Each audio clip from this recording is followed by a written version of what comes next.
Hi. How you doing? Hello from Texas. Yeah, well, I'm waiting on the cool weather. I mean, we've been teased with it a few mornings, and then the next day, you're melting, and you're like, okay, I know it's coming. So You didn't have I'm. any cool weather yet? None? We've had a little. Okay. We've had a little. Okay.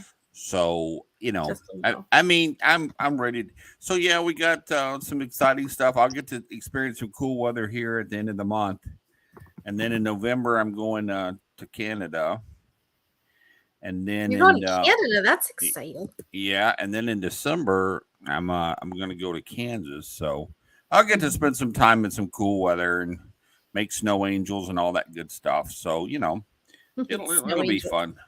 Snow angels. You're so tall, you'd lay down and be like a snow yeti. Yeah, I know. I went to the doctors today, and next to the nurses, and they're like, "Good God, Mister, how tall are you?" And I'm like 6'5". But happy things are. I'm doing my plan. All my stuff's working. I've lost 20 pounds, and Oh, I'm good for staying on you. that path, and feeling a little better. But Good. every day's a gift. Right. So speaking of a gift, folks, what you read about who is on this week is the truth. You're not just imagining it. You're not like, really? No kidding. And I'm like, yes. It's an honor to have this guy on the show because not only is he probably one of my best friends, actually like a brother to me after I lost my brother in 2017, and known and loved Kelly. Obviously knows and loves him. But the Oh, thing about I got to thinking about is today, this guy, I think, hands down, of all the people to and fro and in between, probably one of the most well known um, people in the paranormal. Because no, all the way north, all the way south, we were at an event in San Antonio.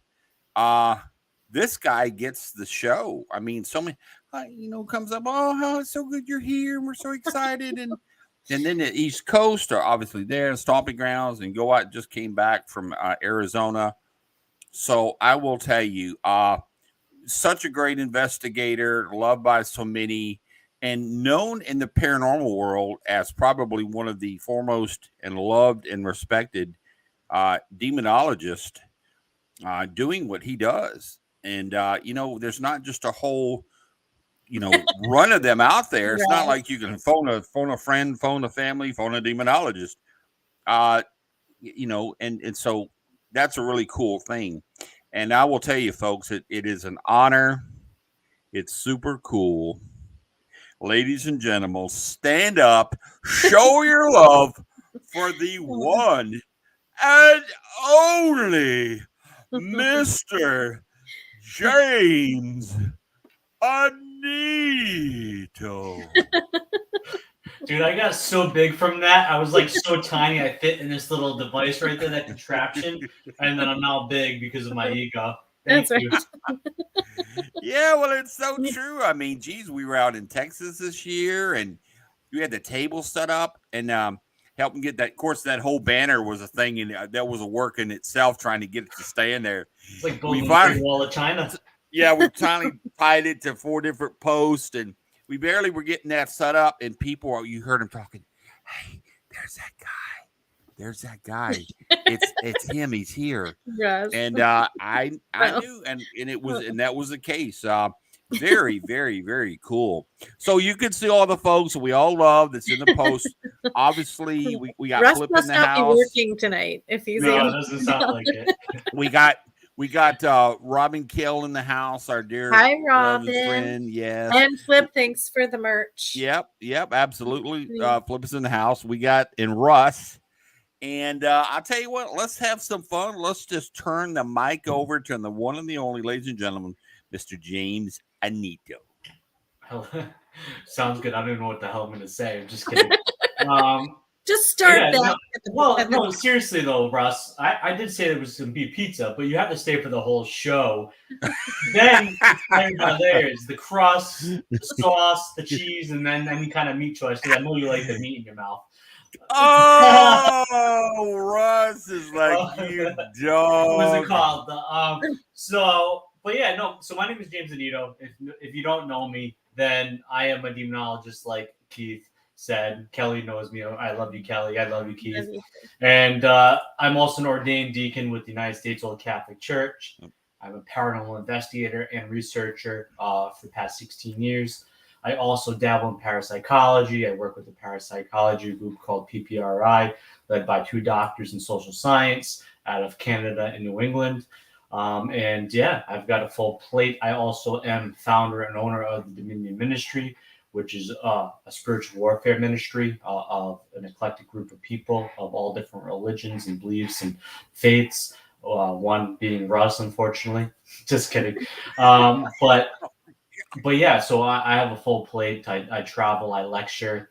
I'm a father of 2. One's actually right here. He's sleeping. He's 3 months old as of 2 days ago. And then I have a 6-year-old as well. And so, yeah. And I'm also a psychology candidate. So majoring in psychology. And I haven't stopped. Mm-hmm. I think that's something that I've noticed about you, James, is like you're a perpetual learner. You're a perpetual student. And I mean that in a good way, because it's figuring out in all of your areas of life how those things intermix and intermingle, and then also adding in that psychology and science to it. Yeah. So I think that's really, really relevant, because you're trying to make those connections, but you also don't want to stop learning and keeping your mind open to those sorts and of course, I have a normal day career too, which applies science. I come from the construction background. I'm an HVAC project manager as well, once installer. So I'm licensed in sheet metal, which is a big component of infiltration, exfiltration. I also work in a plumbing company. I'm the estimator and project manager for the plumbing division as well. So I know quite a bit of plumbing. So yeah, I'm quite antiquated when it comes to certain different topics and backgrounds, which thankfully I am. I also originally went to computer and have a associates in computer programming. So when it comes to like electronics as well and building computers and understanding that technology, I have that background too. I just never stopped. I like you said, I like to learn. My mind never stops. I have a thing called what many in the early 90s started to be diagnosed with, was called ADHD. And I've taken that weakness many people claim it to be and used it as a strength to just keep going. Yeah, I retain some things. I forget a lot, but what's important I keep within, and I understand it. But yeah, no, like I just like to keep going. One of the things that we all know, and it's undeniable, we die one day, and I want to live life, and I want to experience every piece of knowledge that I can, experience every kind of experience I can. I love making mistakes, even though they hurt sometimes, because a mistake is always a great experience tool. And I just never stop, because if I stopped, I feel like I would not experience life. So we've got a couple very cool people that joined the show. Obviously, the man we know and love, Mr. Wes Coleman. And yes, he did mention Canada, Wes. And another great guy who I know James has had some opportunity to work with, as well as Gary Wood out there, kind of in the Kansas zone out there on some things. But we love you guys joining the show and appreciate it very much. So, one of the things that comes to mind is a time that in first meeting James was at an event. And where was that, James? So that was West Virginia Penitentiary, and I forgot what part.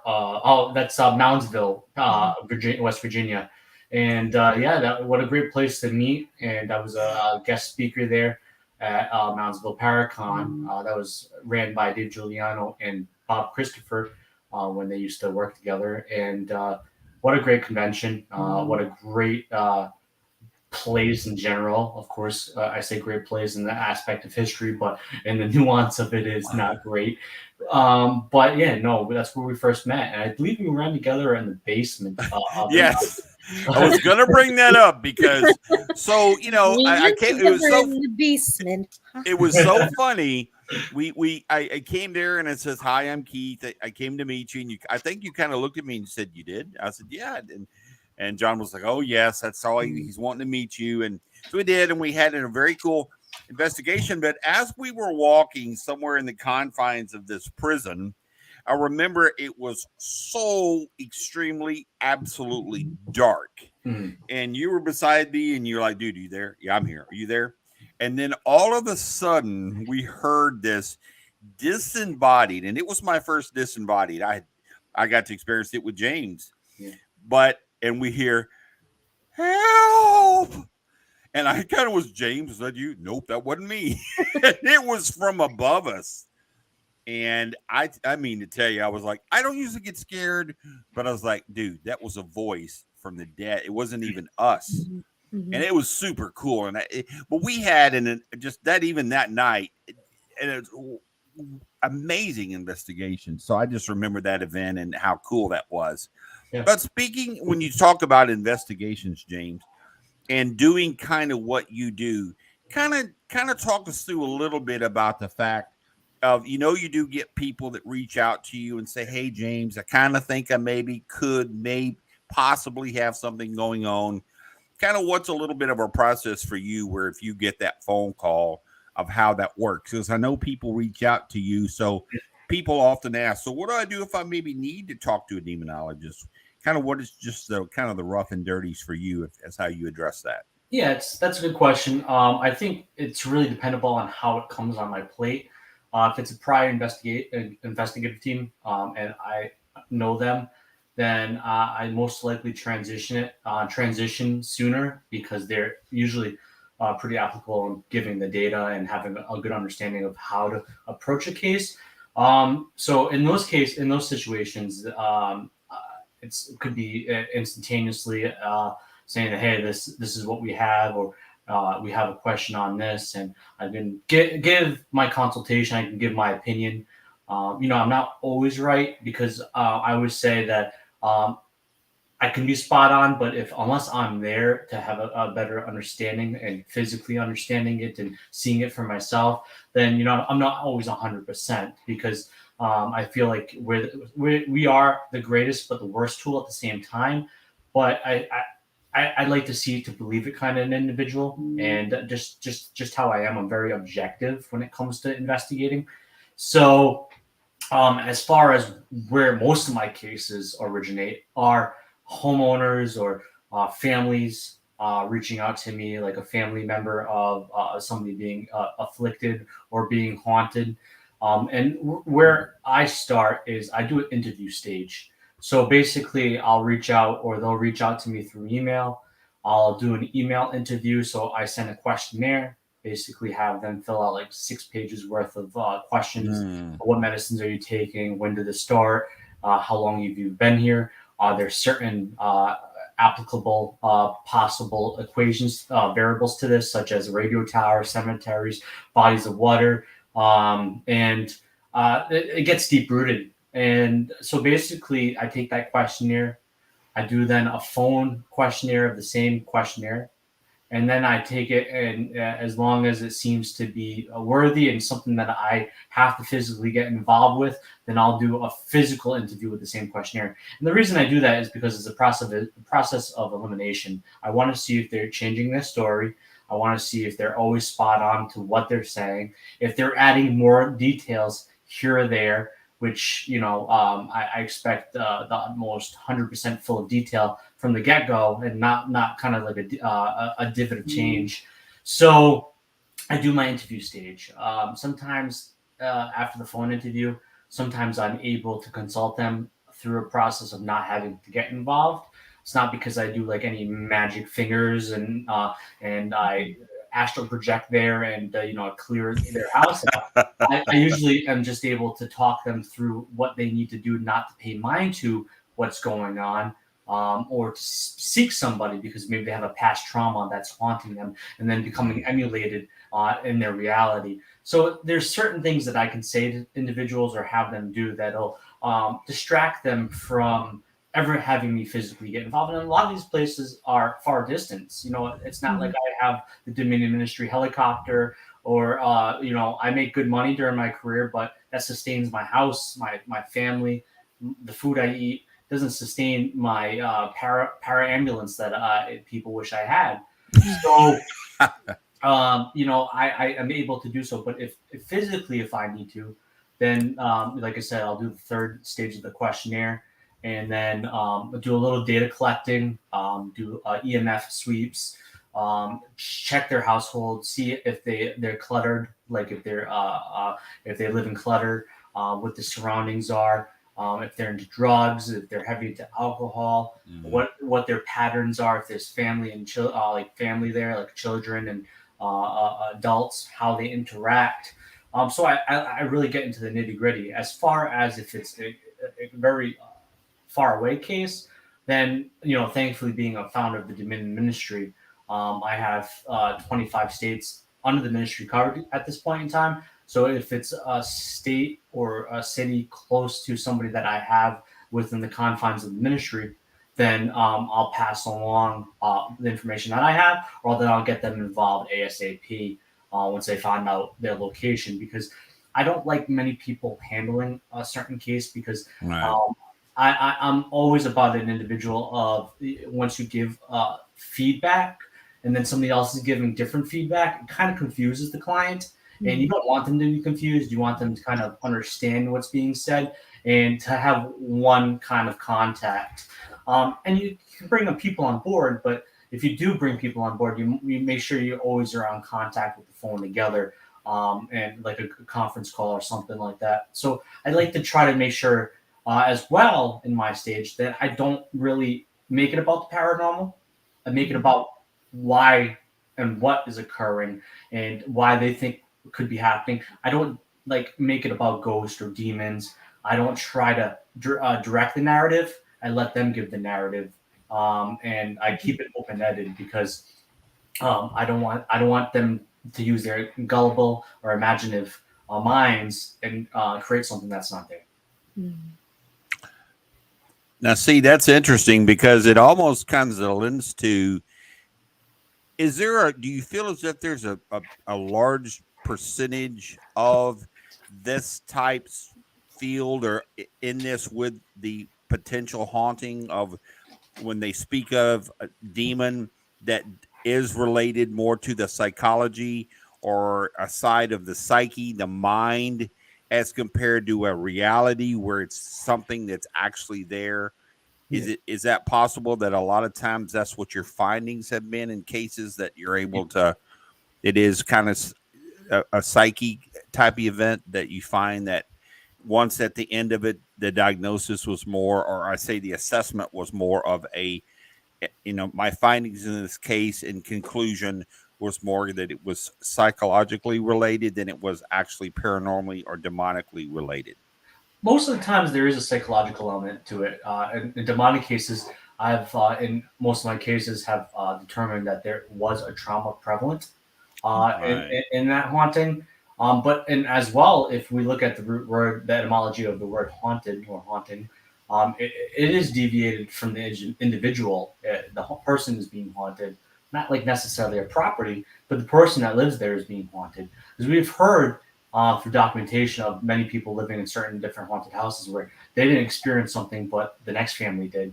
And I think that's probably because of the kind of the environment, the energy that those people put out. Maybe the children were going through adolescence or through puberty, and that their imagination kind of created like a battery for this to operate to occur.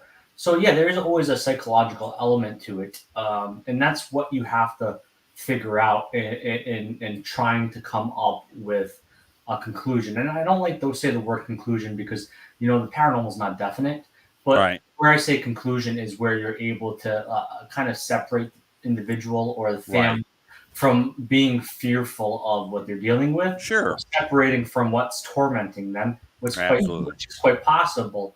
So yeah, there's a psychological element and everything, and I always like to say 90% of it is psychological, and the other 10% could be just rooted in pure spiritual. where they've never had a trauma or they've never had nothing go wrong in their life, and they're dealing with this. And maybe that's because they dabble in an occult or they paranormal investigate and they're inquisitive and something just happens. But yeah, everything I've seen tends to lead to some sort of psychological element, mental health.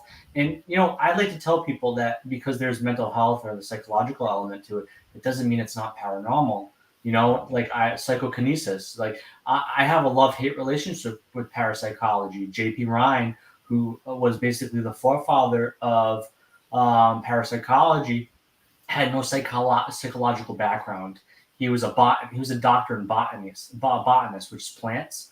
And I always wonder how somebody, a doctor in plants, is a forefather of parapsychology when he had no inkling of an idea of what the human mind's capable of.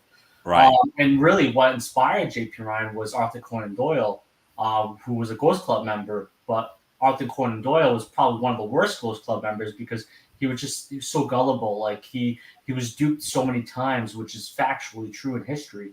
So even though he wrote, Sherlock Holmes, one of the greatest detectives per our generation, per human civilization. So there's always that element, but we have to figure out what is the higher percentage of the psychological or the spiritual, and I think that's the biggest battle. But like I said, doesn't denote the fact that that there's the paranormal nature if there's mental health, and that seems to be prevalent. Wow. Tracy, did you see the comment there, Kelly, about Tracy at the bottom? I've noticed. I did. I was going to wait till James was done talking. Okay, so, go ahead. Tracy says she's noticed that people who are extremely into religion have more challenges. And do you see that? Because where you're coming from in your stance on demonology is a religious base.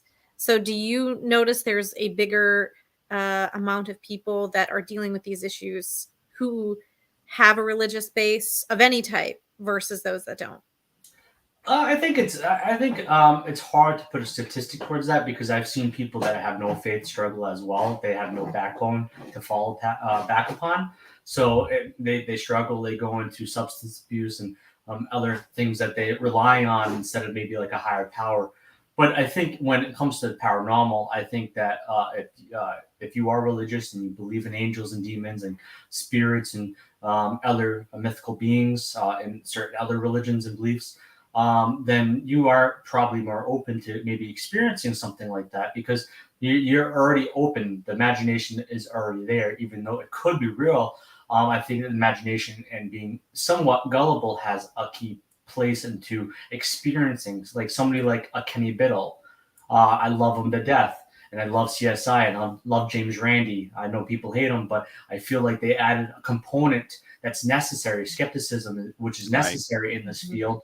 And Kenny has been to most places, and he might have experienced something, may never say it, but he's straight to the edge of this is why this happens. And I think that somebody like that might not experience it because they don't necessarily believe in it. They want to experience something, but there's always an answer to why it could be occurring. So I think the religious people do maybe have more challenges, but I also see people that have had no religious background be afflicted as well. So I think it could be 50-50, to be honest with you. But I definitely think religion or faith in general and the whole circumference of it all is important because we already know that the faith is part of the limbic system, and we really truly need it. We need to have faith in our goals to accomplish our goals. So it could be in many different things. And I know religion's man-made, faith's not, but faith has a component into religion. So I really can't answer if they had more challenges, but I also have seen people that have gone through afflictions and paranormal challenges and had no faith, and when they garnished their faith, they brought faith upon them, they overcame it. So I think that it's a double-edged sword. I think it could bring more challenges to people, but I think it can make them some others overcome their challenges as well. Sure. Yeah, that's good to know. I mean, I think I think it's interesting too, and there's some good comments. I'm not going to post all the comments, but if you're in the chat, please scan those comments. They are really, really good. Some people are weighing in more about religion having more of an impact, and others are saying the opposite, and saying that people could be open to more things depending on even what their intention is going into location. That's what Keith and I always say, and of course James, like when we investigate together, intention is everything when you're investigating. So if you're speaking to, I'm sorry, what were you going to say? No, see, I love the idea of new thought, which is laws of attraction, laws of intention. I think it's a pretty important tool in what we do. Yeah. If there are, I know there are some people that are a little bit newer to the paranormal community and interacting with spirit in the chat. If you are giving some tips for people who are first-time investigators or people who are curious about the paranormal and wanting to experience, from your point of view, what would some safety tips be for them? So safety tips, when you're investigating, and sometimes I make this mistake quite often, but I have no fear, so to say. There's worry in some cases because there has to be worry that you're going to overcome certain situations. But when it comes to fear, it's not in my vocabulary. And I always have faith. I always know that as long as I'm there, there's going to be a solution or a direction. So I think when a big safety thing is, even though I have not solved all my cases, let's be honest here, I think one of the biggest things you have to have in safety precaution is having your head on your shoulders. If there's things going on in your life, divert your attention from paranormal investigating, handle what's going on in your life, then go on an investigation, because you're wide open, and you want to be concentrating on the moment, not the past or not what's going on at home. It's kind of like, I like to relate it when you separate work and home life. You leave work at work and home life at home life. And when you integrate the both of them, it can become troublesome on your career. It can become troublesome in your family life. So I think that's very important to do. I seen Rich Roselle and what you posted. Be respectful, yes, for sure. No provocation, unless you're trained like myself to do religious provocation in certain situations. Then do not do so. Be as you want to be spoken to. I would not want to be spoken illy to. Even though I'm a nice guy, I might pop you in the face. So I'm pretty sure in the same form that. No, I'm just kidding. But in the same form, if you speak meanly towards them or provocatively, you might get bit, or you might get punched, or you might get thrown, you might get scratched. An occurrence or a physical altercation might occur, or even spiritual. As far as another safety precautions, I always tell people wear your medals, wear your crosses, wear your crystals, whatever that resonates within yourself. But the one thing that I tell people as a veteran, former Army, is that I use it in the relation of that it's like bulletproof armor. If you wear bulletproof armor or bulletproof vest, you still can get shot and die, or still can get shot and get very hurt. But it can take the chances away of something fatal happening or something really bad happening. So wear that stuff, as well as if you are of the faithful, pray, go to church, meditate, hug a tree, do a drum circle, put music on. Whatever raises your vibrations is a plus in safety. But I think the mind being in the best place is the most necessary of all tools when going into an investigation. Absolutely. Tracy has a question. She asks, have you noticed any particular cultures that are more susceptible? Perhaps they have a stronger connection. I think cultures that are more spiritual are more susceptible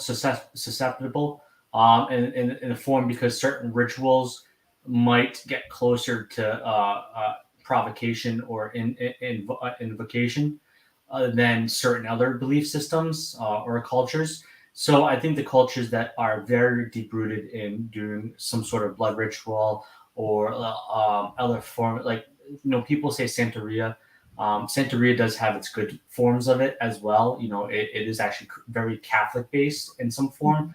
But there are dark necessities within Santeria.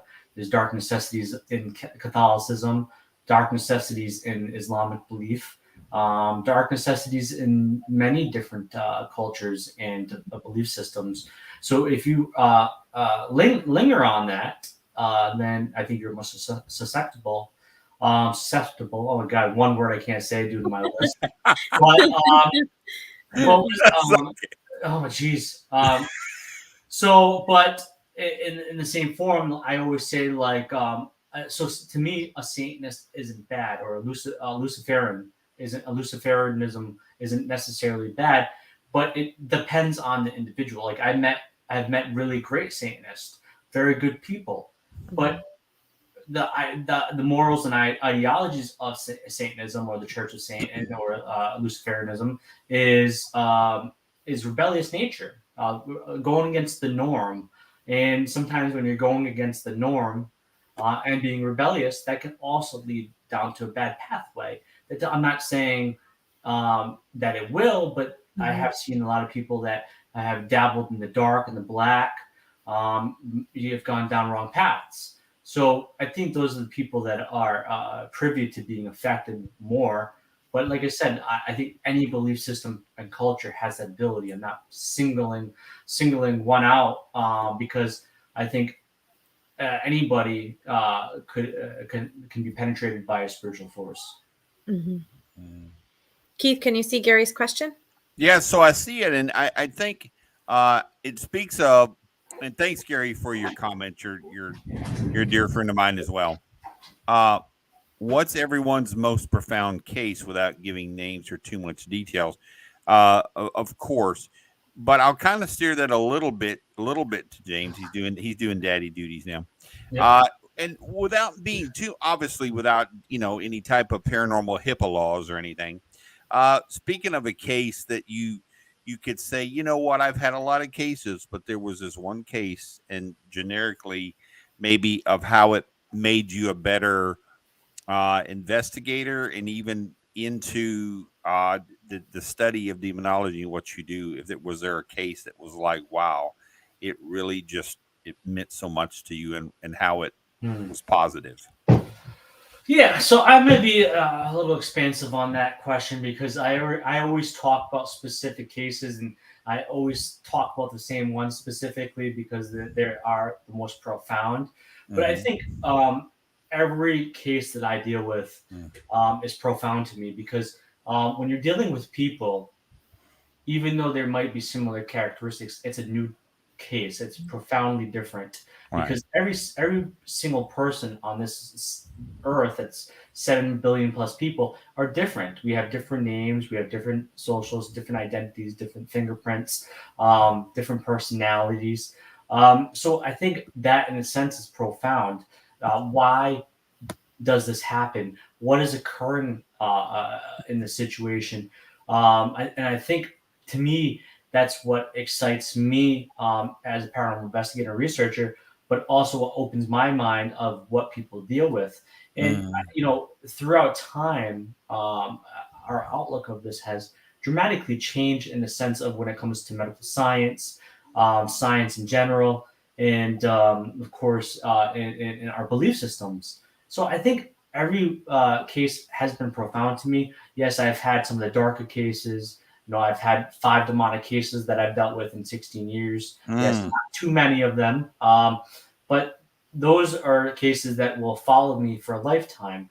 I've dealt with hundreds and hundreds of cases in the past 16 years.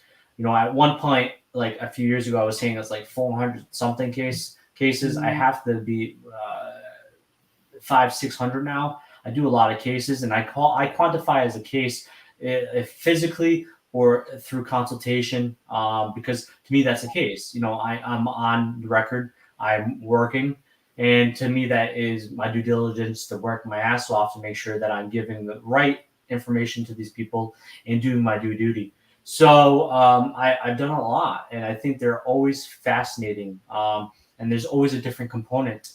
And of course, you can take one component from another case that sounds very similar to this. and then piece it together and say, oh, well, I dealt with that there. Is this what you're dealing with here? But there's a little bit of a difference in the nuance of why it's occurring. So I think they're always profound to me. But if I had to say one of them, it's my nightmare case. I had a very prolific nightmare, and it was a demonic infestation case. 3 kids, a husband and wife, and basically the short kind of summarize it. I basically had a nightmare the week before I was going to this case, and basically I went to this family's house.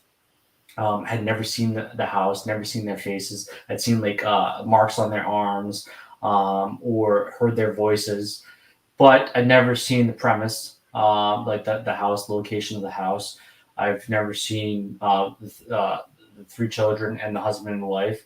And I had a nightmare where I went to this case with my team, and I, of course, did my thing. And instead of helping them, I killed them. And I still went to the case because I like to call myself some sort of moron or crazy. And, most people would probably deter from that case and be scared and probably not go because of that nightmare. And so I went to this case a week later. And when I went there, the siding, the house, the surroundings were the same. The family had come out to greet me. The 3 children, to the dimples, to the hair, to the clothes they were wearing. The husband and the wife had the same characteristics and same personality, centrisms, how they would kind of talk and move their arms. And the interior was the same locations of beds in the bedrooms, same wallpaper, same paint in certain rooms, same decorations. And that to me is one of the most profound cases. It definitely startled me. It definitely opened my eyes that when you dabble in this, you're not impenetrable, and that for sure they can meddle in your life to deter you. So I would say that probably is like the cherry on all of them, because it just shocked me. So, but I like to tell that case because that those are the dangers. They can meddle in your life. They can affect your livelihood. They can affect your family, and that is scary. Absolutely. Absolutely. Jordan asked a question for you too, James. Do you find with studying more in the realm of psychological practice, you find perceived physical manifestations seen on a possessed subject? Like you're working with them more, are you noticing more psychological attack with what you're perceiving, and less the actual physical changing or deformations of the possessed subject? So are you finding it more of a psychological side over a physical side? Yeah, it's interesting. So, I think that's a really good question, actually. So Jordan's possessed known for good subject. questions. I love Jordan. He's very, very intelligent. Perceived physical manifestations seen on possessed subject. He's worked with more psychological attack on your perception, and less than physical changing different deformations of the possessed subject. So yes, I have witnessed both of them. In one of my first, actually my first demonic case in Salem, Massachusetts, I was brought on by a psychologist, and this case was having psychological and psychic attack where it would give them visions, visions of killing their child. Very young couple, but they had a newborn. I say newborn, but within the first few months of birth, and he had visions of killing the child, harming the pets. So that, in a sense, is a psychic attack or psychological attack because it is causing visions and nightmares and like kind of like psychosis based episodes. And when I got involved when I was there to not just interview the client, but to do a blessing of the property and certainly possibly say a prayer over him. I wasn't there to say a prayer over him originally, but it tended to come to happen. But he unfortunately, it was in a transient state where this entity, I believe the word demonic comes into play for this case, and went into this transient episode. And in this transient episode, um, physical changing did occur. The cheekbones triangulated, they structured out, they pointed out. The eyes went black. Um, he was able to, he was pinned to the wall against by two big gentlemen who used to be bouncers. They 300 plus pounds, big, very big dudes, size of Keith.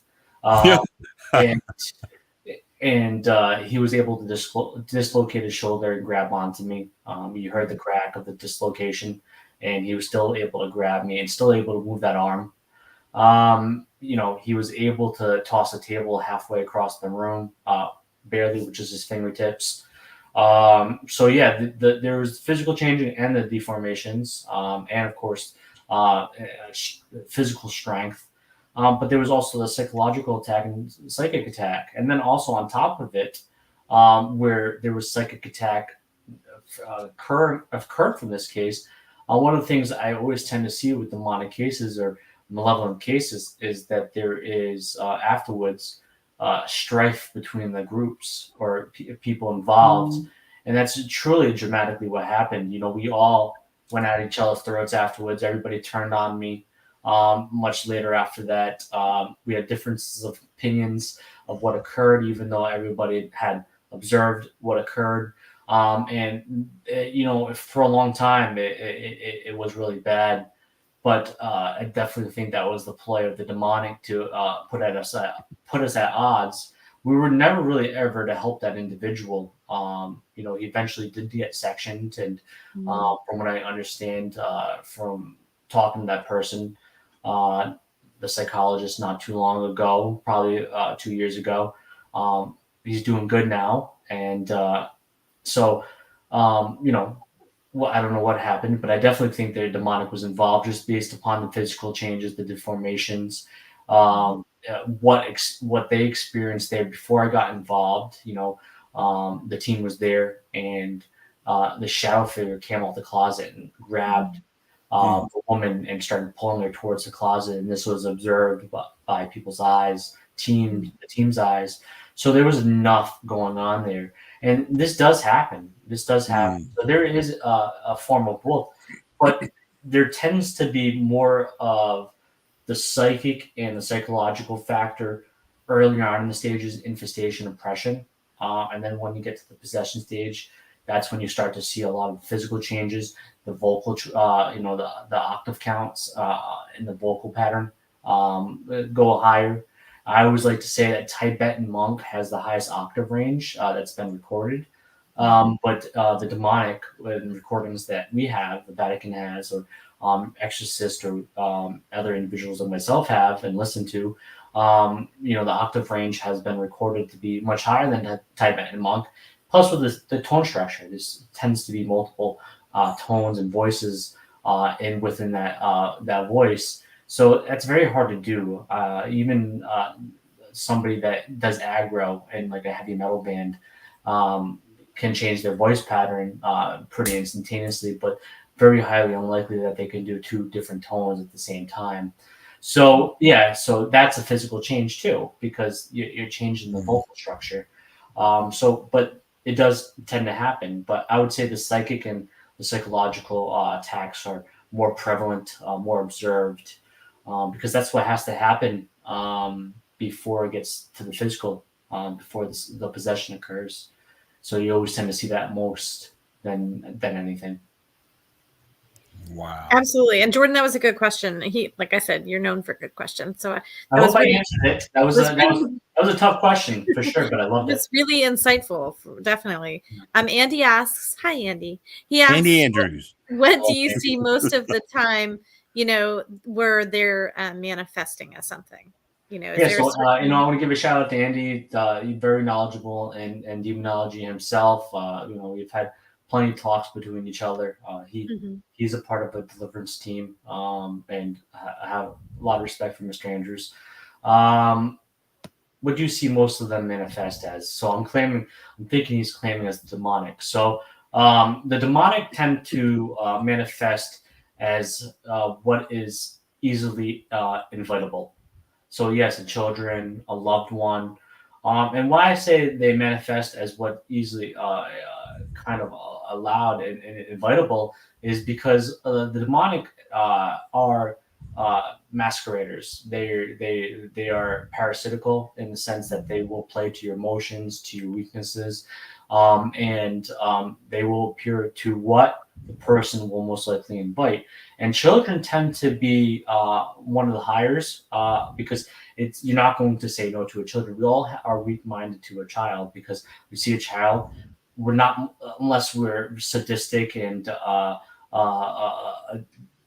don't care about children. Hell, even Michael Myers cares about children in the movies. You know, like he won't kill a child. He thwarts in the newer movies. He thwarts away from killing a child. So even something like permissible evil, as in the movies, sometimes thwarts away from it, and usually it tends to be that invitational. So I do definitely say I haven't dealt with much apparitional forms of children. My other compadres in the demonology field have. More so, what I've come across is human manifestation, like a male, female, something that kind of allows the person that's gullible enough to speak to that being. And what most people don't understand is a demonic is one thing that we can all agree on in the field of demonology and theology is that a demon or an angel is non-corporeal. So that means that they're pure spirit, pure spirit. That means they were never physical and never walked in this plane of existence as the three of us or any of the people in this chat did. And that's one thing we can cement on, saying that they are non-corporeal. So that means that they are able to manifest as what they please, what's comforting to us, like an angel, what's comforting to us, or what's heroic and stoic towards us to make a point. And as far as the demonic, what's more allow the invite to speak to. So, but one thing about the demonic, when they do appear and manifest, if it's as a child, if it's as an adult or a middle-aged person or a loved one, there's going to be a discrepancy, a deformation within that manifestation. Long fingernails, black eyes, shark teeth, I like to call it, like pointy teeth, kind of like somebody with like a seizure on a face, like one side drooped. There's going to be some deformation that's wrong with that apparitional form. And most people don't really catch that sometimes because they're enamored by, oh, this is here speaking to me, and they drop their guard down. But for the trained eye, that somebody that might analyze before they speak will notice that this doesn't look right. And we tend to get this with certain people and their depictions of sleep paralysis, where they see this being, and most of the time it's old hag syndrome. But in the true cases of sleep paralysis, they'll notice that there's something dark to this form, this manifestation, and that's the most important thing out of it all. Great, thank you. I'm having a little issue with my chat. So there are two questions I saw in the chat at some place, and I want to ask them. The first one was from Jordan. I remember seeing his name about that. He asked if there were any, like during your case that you were talking about, if there were any medically trained people on staff to kind of monitor the person or client during that session. Say that again. The baby was No, that's okay. I remember seeing Jordan said something about medical staff. Were there medical staff or trained medical staff present with you during that session with your client at that time, just to monitor vitals and things like that? So in some cases, yes. In some cases, if I am there in an emergency situation, there's a lot of times that would never mean to go say prayers over somebody. Like, I'm not an exorcist, so to perform an exorcism, it's not my duty to do so. In the times I've had to do deliverances, it's because it was something that needed to occur. There was a state or an episode. But if people are claiming possession, they are to get a medical evaluation and a psychological assessment before I even get involved, because that the word possession I don't take lightly. So usually I try to most of the time, depending on the situation, if there's kids involved, I might put that towards the back end of it, just so I get there and see what's going on, because you should not leave children in certain situations, especially if the adults are putting this on the children and nothing's really going on. You want to kind of be that mediating force ASAP with children, so they're not growing up later having post-traumatic stress disorder and going into ACE studies with childhood trauma. So but yeah, no, I try to get medical staff involved, depending on what situation. Not always can I have a nurse on staff. I would love to, but I don't always work on people. But if I know I'm going to do a deliverance, I will have a CNA or RN, somebody that maybe knows, chest compressions and CPR certified with me, just in case something happens. I always try to have every box checked, but sometimes it's not a perfect world, and I cannot do so. But yeah, I always try to enable the medical science and science field first before I jump to the spiritual. If I feel, like I said earlier in this, if I feel a red flag with mental health, I do work with psychologists, psychiatrists. In the Dominion Ministry, we have a professor of psychology from the University of Maine who has her own crew. Her name's Sarah. So I will invoke her services if I ever have questions. And of course, I work with other people as well throughout the country. But I always try to employ the natural first. Sorry. That's okay. Daddy duty His first. staff was doing pretty good. He was doing pretty good. He was. Must be rocked. Yeah. Aw. Well, James, you have time for one more question I saw back somewhere in the chat.